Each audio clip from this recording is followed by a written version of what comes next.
एक मुतहर्रिक घास के मैदान में, जो घूमती हुई पहाड़ियों और खुलते हुए फूलों के दरमियान बसी हुई थी, बीनी, एक शरारती खरगोश और बल्बल्स, एक चंचल ततली रहती थी। वो सबसे अच्छे दोस्त थे, हमेशा हंसी मजाक और कहकाओं की तलाश में रहते थे। एक धूप वाली सुबह, जब बीनी और बलबले घास के मैदान में झूम रहे थे, वो एक अजीब दरख्त से ठोकर खा गए, जिसके पत्ते कौस कज़ह की तरह चमक रहे थे। हैरान होकर वो दरख्त के करीब पहुंचे और उसकी शाखों से हल्की हल्की हंसी सुनाई दी। उनकी हैरत की वजह से दरख्त को गदगदी थी। जब भी बीनी और बलबले उसकी शाखों को छूते थे, ये हंसी की आवाज़ में फूट पड़ती थी, पत्ते फड़फड़ाते और गलहरी हंसते हुए भेजते थे। बीनी और बलबले अपनी हंसी पर काबू न रख सके, क्योंकि वो गदगदी वाले दरख्त के साथ खेल रहे थे। जब उन्होंने अपनी महम जोई जारी रखी, तो वो एक जादुई छिड़काव से ठोकर खा गए, जिसने पानी की बजाय अंदरदख्श के रंग के बलबलों को छिड़क दिया। बेनी और बलबलों ने बलबलों का पीछा किया, उन्हें खुशी के साथ फोड़ दिया और हुआ में कहकाओं के फट पड़े। इनकी अगली दरियाफ्त बादलों से बनी एक बड़ी स्लाइड थी, जो आसमान तक फैली हुई थी।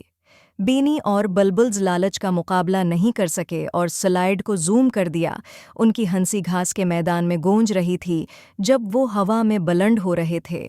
स्लाइड के निचले हिस्से में एक चमकती हुई झील पड़ी थी, जो कहकाए लगा रही थी। बीनी और बलबलों ने अपनी अंगुलियों को पानी में डब्बू दिया और चंचल लहरों से गदगदी हो गई। वो छिड़क गए और खीले, हंसी की लहरें पैदा हुईं, जो पूरे घास का मैदान में गूंज रही थीं। जैसे ही सूरज गुरूब होना शुरू हुआ, बीनी और बलबले एक ऐसी जगह पर ठोकर खा गए, जहां तमाम शक्लों और साइज़ के जानवर एक खुशकुन जंबूरी के लिए जमा थे। वहां रक़स करने वाले रेछ, हंसते हुए परंदे और यहाँ तक कि एक गाती गलहरी बैंड भी था। बेनी और बल्बल्स अपने नए दोस्तों के साथ नाचते और गाते हुए त्योहारों में शामिल हुए। घास का मैदान मौसीकी और कहकाओं से भरा हुआ था, जिसने एक जादुई माहौल पैदा किया, जिसने उनके दिलों को गरमाया। जैसे ही रात ढल गई और सितारे सर के ऊपर से टमटमा रहे थे, बीनी और बलबले टमटमाते फायर फ्लाइज के एक कंबल के नीचे एक साथ बसे हुए थे। उन्होंने एक दूसरे से हंसी और दोस्ती के हर लम्हे को पालने का वादा किया, ये जानते हुए कि घास के मैदान में उनकी महम जोई आने वाले सालों तक जारी रहेगी।